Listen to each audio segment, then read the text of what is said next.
Okay, so there's been a lot of people talking about what exactly it means to have a higher minimum wage, what $15 an hour would do, and the impact it would have on companies either hiring new people or possibly letting people go.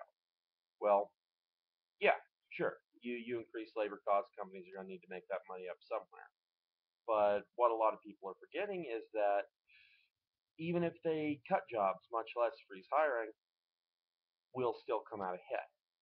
Now, let's say you got a couple and they're making, say, $8 an hour, $9 an hour, something like that. You know, and so they're both got to work. So they've got a kid. Well, of that $16 to $18 an hour they're making combined, how much an hour are they having to pay for child care services? Now, if you're hitting just like $4, $5 an hour to keep your kid in daycare or whatever, you're doing really good in this economy. And so this couple is actually taking home far less than that amount, even less after taxes. Now, what happens though is if we switch over to $15 an hour, okay, let's say one member of that couple loses their job. Well, that's awful, right? That's can't make the rent anymore. You're homeless now, right? Wrong. Well, you see, whoever keeps going to work is making $15 an hour.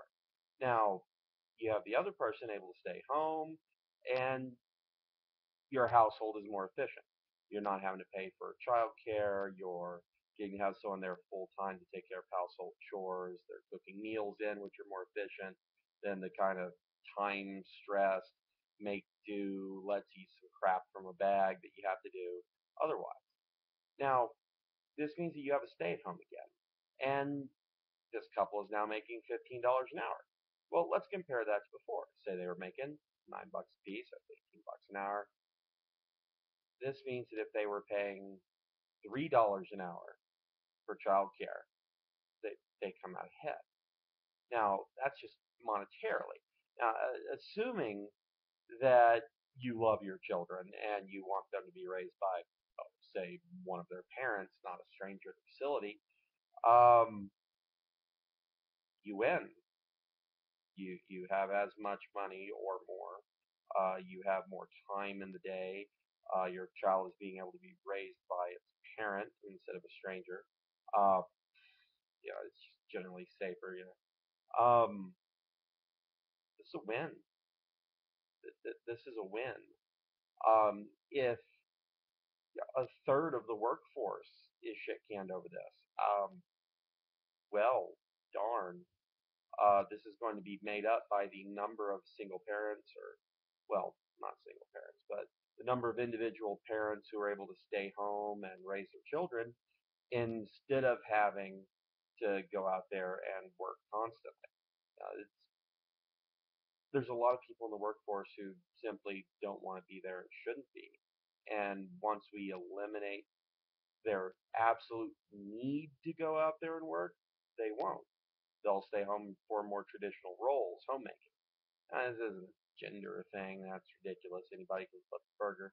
But we're going to see a lot of couples choose to have one of their members stay home to take care of the kid or kids, even. And, well, every job that's lost through companies belly aching and moaning about paying a livable wage to their employees, how many of those jobs are going to be missed? It's not that bad out there for jobs. Burger King's always hiring, McDonald's is always hiring, and this is for a reason. They pay their employees nothing, so there's no motivation for them to do their jobs well. If you are for your entire career told that you're an expendable cog, I'm not going to pay you anything worthwhile. Um, Finding money in the street could almost be more profitable over the course of the day than coming to work. Well, you're not going to take that job seriously. You're not going to stay there. You're not going to do it well. Now, on the other hand, if you've got people that are making 15 an hour, it's like, well, gee, maybe I should do my job. Um, Now that gets a little bit fuzzier once you get to the sense of entitlement of that being minimum wage. I think starting at 12 with 6 months or a year incentives taking you up to 15 might be a better choice. For that matter, maybe even starting at 10, working your way up to 15 over the course of the year might be better. Just so people have at least some more investment in this increased wage. On the other hand, that means companies will be far more likely to ramp up their revolving door policy, bring you in, build you up for a minute, kick you out, bring in a fresh batch, and since there'd be no stability overall, we'd see quality drop in the workforce anyway. So I guess it just depends on how enormous a dick bags that your big companies want to be. Because it's not the mom and pops we're worried about here so much. It's the big multinationals, it's your fast food chains and such. These aren't just entry level jobs anymore. Increasingly these days, these are only jobs. These are necessary jobs. But anyway, I digress. Some, well, if you go to 15 bucks an hour minimum wage and jobs are noticeably cut, which they don't necessarily have to be, which they probably shouldn't even be cut. Corporations are raking in record profits and paying the lowest taxes in the history of ever, unless you're some kind of scab tax haven nation like Ireland. Yeah, I'm looking at you, Ireland.